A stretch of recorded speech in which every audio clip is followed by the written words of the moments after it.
Bienvenue sur Renaissance Radio, vous allez me dire exactement la radio panafricaine, number one, émettant depuis Wakam, exactement, le monument de la Renaissance africaine.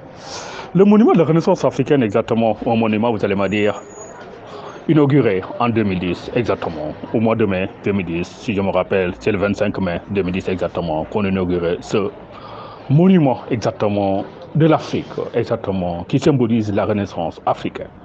La Renaissance, c'est quoi exactement? Vous allez me dire le réveil, la prise de conscience, exactement, ou un sursaut, exactement, du peuple africain. La Renaissance africaine nous dit exactement que pendant 500 ans, le peuple africain a été réduit en esclavage, exactement, tu me diras, par les Européens. Pendant 500 ans, le peuple africain a été réduit en colonisé, leurs terres dominées, leurs structures étatiques détruites. Vous allez me dire, à la place de nos empires et de nos royaumes, exactement, et mettez des protectorats français, exactement, ou alors d'autres colonies anglaises.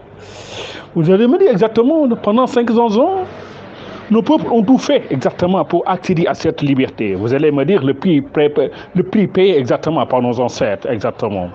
Je ne parle pas de Kunta Kinte, déporté avec plein d'autres millions exactement d'Afro vers les Amériques. Je ne parle exactement pas, vous allez me dire, de la Djongo de la Tire tué, exactement, de la Omar disparu dans les falaises de Bandiagara, de Samori en exil, de Samori en exil, tué en exil aussi, d'Albouri Ndiaye en exil, de Beyanzin exilé. Vous allez me dire exactement, du Moronaba. Je veux dire exactement, toutes les structures sociales africaines ont été détruites exactement par la colonisation. Manière de dire. La Renaissance africaine, exactement, est là pour symboliser exactement ce réveil de ce peuple, exactement. Vous allez me dire, berceau de l'humanité, berceau de la civilisation, la barbarie occidentale est passée. Mais ça ne peut pas réduire exactement l'honneur et la dignité de notre peuple, la grandeur exactement de notre peuple. Vous allez me dire, quand on parle de Renaissance, mais qui parle toujours exactement de Tombouctou, la cité du savoir, la cité bibliothèque, ou la cité millénaire, exactement. Ça nous renvoie, vous allez me dire, à l'apogée de l'Empire du Mali, avec évidemment un empereur qui était le plus riche de tous les temps et qui le demeure jusqu'à aujourd'hui, Kanka Moussa ou Massa Moussa. Évidemment, quand on parle de Renaissance africaine aussi, c'est cela que nous nous rappelons exactement. Mais je vais dire exactement qu'on parle du monument de la Renaissance exactement. Bon, c'est un chef-d'œuvre, exactement. Vous allez me dire, érigé, exactement, par président Abdoulaye Wade, exactement. Un panafricain convaincu, exactement, depuis ses années d'étudiant à Paris, exactement, il était engagé pour la cause panafricaine. Et sur le continent, il a toujours, je veux dire, démontré, pendant ses 26 ans d'opposition, il a toujours œuvré, exactement, pour l'intégration du continent. Exactement, son livre, Un destin pour l'Afrique, le témoigne, exactement. Quand il dit aux Africains, il faut s'unir sur les pas, exactement, de Kwame Nkrumah, ben exactement, il montre exactement le modèle à suivre sur le continent. Ben, je pense que c'est ce qui symbolise, évidemment, la Renaissance africaine.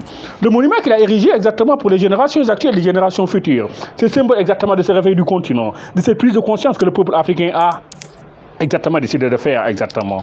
Et évidemment, quand on parle d'Abdoulaye Wade, exactement, je parlais évidemment du livre Un destin pour l'Afrique et de l'hymne qu'il y a écrit, exactement.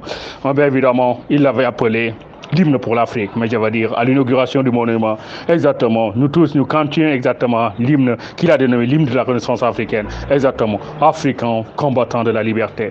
Mais exactement, ça nous prouve aussi, exactement, combien, évidemment, nos frères réduits en esclavage, exactement, ont combattu, exactement, vous me dites, évidemment, qu'on pense exactement à nos frères, exactement, des Amériques, qu'on parle, évidemment, de Gorée, l'île de Gorée ou de Gorée-Island, exactement, ça nous rappelle, exactement, ces millions d'Africains, exactement, déportés vers les Amériques, vous allez me dire de Chili à Alaska, exactement, qu'on dit combattants de la liberté, exactement, ce désir de liberté qu'ils avaient, exactement, la liberté qu'ils savouraient sur le continent. Si on regarde exactement le film Kunta Kinte, Kunta exactement en initiation dans les bois sacrés, exactement, attrapé par les Occidentaux et réduit en esclave et vendu vers les Amériques. Ben exactement, cette liberté qu'on l'a volée, exactement, vous allez me dire, plein de 2 millions d'Africains ont été réduits comme ça en esclavage, déportés vers les Amériques, exactement, arrivés là-bas, exactement, ils étaient vendus en esclaves, exactement, partis dans des plantations pour travailler du matin au soir, sans répit, exactement, sans salaire, le fruit de leur travail volé, ben exactement, cette liberté, exactement, quand on parle de combattants de la liberté, exactement, on pense à tous ces millions d'Africains déportés, qui sont morts esclaves, vous allez me dire, enfants ou leurs descendants, arrière, petits-fils, exactement, ont eu la liberté, exactement. Moi, je pense que cette liberté qu'ils ont toujours combattu pour avoir, Ben exactement, ne peut pas être oublié. Et dans les Antilles, on parle toujours des Nord-Marrons, exactement, qui s'enfuyaient vers les montagnes, exactement, pour avoir la liberté. Mais exactement, je pense que là-bas aussi, Toussaint Louverture a montré l'exemple, exactement. En 1803, exactement, c'est Haïti qui prenait sa liberté, devenant la première république noire des Antilles. Mais exactement, je pense que cette liberté, exactement, que le peuple africain a toujours réclamé, a toujours combattu pour. Mais exactement, c'est une liberté que nous savourons, exactement, que nos jeunes, nos enfants, exactement, continuons à savourer, parce que la Renaissance africaine est là, et Mbeki a raison, qu'il tourne ou qu'il vende, le 21e siècle sera africain. Bonne journée.